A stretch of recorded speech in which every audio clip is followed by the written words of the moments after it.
اوقات كده بيبقى في سنه بيحصل فيها احداث كتيره جدا، والاحداث دي بتعلمك دروس كتير ما كنتش تتخيل ان انت ممكن تتعلمها. بس بعد ما الاحداث بتخلص بتقعد مع نفسك كده وبتعرف العبره او المورال من الحاجات اللي حصلت، وبتكتشف على قد ما كانت صعبه على قد ما كانت مفيده جدا ليك، وعلى قد ما انت اتعلمت حاجات كتير خلتك انسان انضج وانسان عنده حكمه وانسان عاقل اكتر بكتير. فالنهارده هنتكلم عن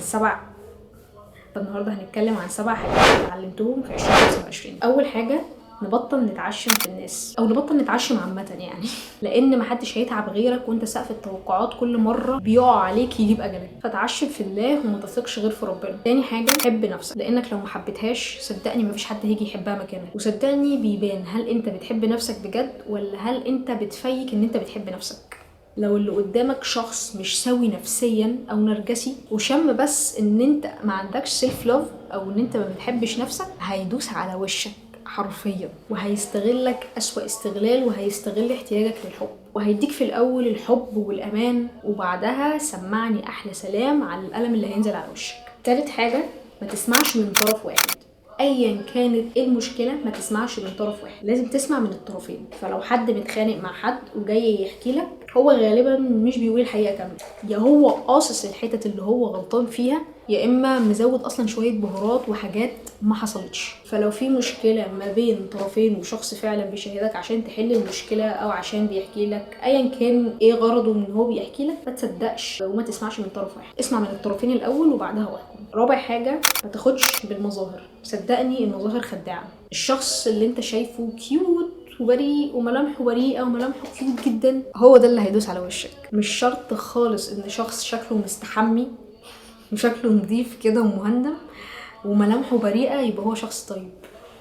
اللي هو بطلوا عبط، مش اللي هو اصل ده قال لي صباح الخير ده طيب قوي يعني، ده عبط. مش معنى ان شخص من بره شكله نظيف يبقى هو نظيف من جوه. ومش شرط ان الشخص اللي مش بيلبس احسن حاجه او مظهره مش احسن حاجه او مش بيهتم بشكله او ان شكله مش واو يعني ان ده شخص حسود او ريحته وحشه مش مقياس. على فكره الشخص ده ممكن يكون طيب وجدع جدا، بس هو مش socialized person، مش اكتر من كده. المهم ان انت ما تحكمش بالمظاهر من غير ما تشوف البني ادم فعلا من جوه. خامس حاجه، اشتغل دايما على نفسك وطور دايما من نفسك حتى لو مفيش اي دليل ان انت هتنجح، لان المجهود ده بيتراكم بيتراكم بيتراكم وبيتخزن لحد ما هتلاقي في الاخر حاجه كبيره ما كنتش هتتوقعها. ومش شرط خالص ان المجهود اللي انت بتصبه في حاجه تلاقي النتيجه في نفس الحاجه دي. ممكن حضرتك تبقى شغال في طريق وعمال تحفر فيه وتتعب وي وفي الاخر الرزق يجيلك من حته تانية خالص، من حته ما كنتش تتخيل اصلا ان هي تيجي منها. ممكن تبقى انت بتاخد كورسز في مجال معين وبتطور نفسك فيه وبتتعب وكل الكلام الجميل ده، وفجاه تلاقي نفسك اصلا ناجح في مجال تاني خالص. سبحان الله. ممكن تلاقي نفسك شغال على نفسك وقت الجامعه وعمال ان انت تذاكر وتحاول ان انت تجيب GPA عالي، وان انت تشتغل وان انت تاخد كورسز وان انت بتتشقلب. بص انت بني ادم بتتشقلب عشان مجال معين، لما تتخرج ممكن ما تلاقيش شغل في المجال ده، تلاقي في مجال تاني وتلاقي نفسك في فتره صغيره جدا سبقت كل اللي في المجال ده وبقيت ناجح. هل عشان ده حظ؟ لا، مش عشان حظ، عشان انت تعبت هنا فربنا شايف ان الاحسن ليك ان انت تنجح هنا. فاشتغل على نفسك، وليس للانسان الا ما سعى وان سعيه سوف يرى. انت هتشوف سعيك، انت مكلف بالسعي مش مكلف عن النتيجة. النتيجة دي بتاعت ربنا وبس. اللي انت هتتسأل عليه ان انت سعيت ولا ما سعيتش. مش هتتسأل نتيجتك حلوة ولا نتيجتك وحشة، مش هتتسأل رزقك ايه، هتتسأل هل انت بتسعى عشان الرزق ده ولا لا. فانت فعلا هتشوف النتيجة دي وانت بتشتغل على نفسك، مش وانت قاعد مفخد. سادس نقطة، هي ممكن تكون عكس النقطة اللي فاتت شوية، بس هو انك ما تتعلقش بحاجة لدرجة ان انت تكون obsessed بيها وان انت تكون مكرس حياتك بس للحاجة دي. ما بتعملش حاجة في يومك غير الحاجة دي، ما بتعملش حاجة في حياتك غير الحاجة دي. هيحصل لك بيرن اوت مع الوقت، ولا هتقدر تعمل الحاجة دي ولا حاجة غيرها اساسا، وهتتعب جدا ومش هيبقى عندك طاقة لأي حاجة. والحاجة اللي انت شغال عليها دي اوريدي وتعب نفسك عليها وموت نفسك عليها لما تحصل ولما تيجي، مش هيبقى عندك طاقة اصلا ان انت تفرح بالنجاح او ان انت حلو خلاص تمام نجحت هشتغل بقى عليها عشان ابقى انجح. مش هيبقى عندك طاقة لكل ده، هيبقى خلاص جسمك تعب وعمل شت داون ومش هتستوعب اي حاجة ومش هتعرف ان انت تكمل. مش هيبقى عندك اصلا طاقة ان انت تقوم من على السرير حرفيا. يعني الموضوع ده عن تجربه، فما تعملوش كده. خلوا كل حاجه بالعدل.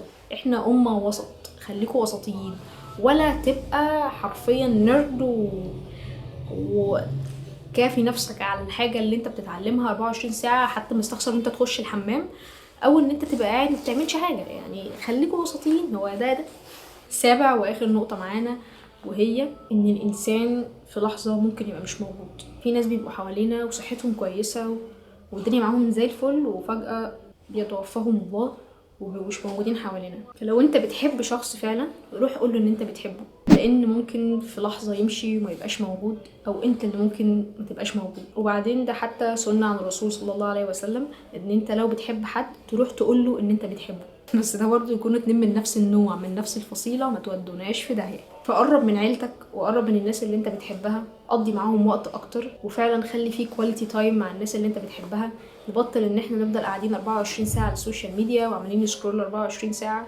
ده مش قاعد لنا وده مش دايم. اللي دايم هي عيلتك واصحابك والناس اللي انت بتحبها، فقضي وقت معاهم اكتر. النت مش هيطير، السوشيال ميديا مش هتطير، ما هي قاعده، يعني هتروح فين؟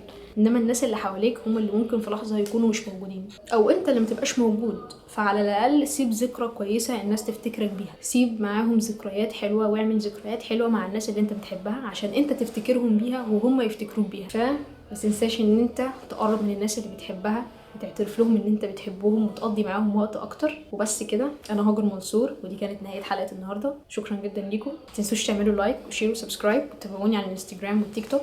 اشوفكم الحلقه الجايه. باي باي.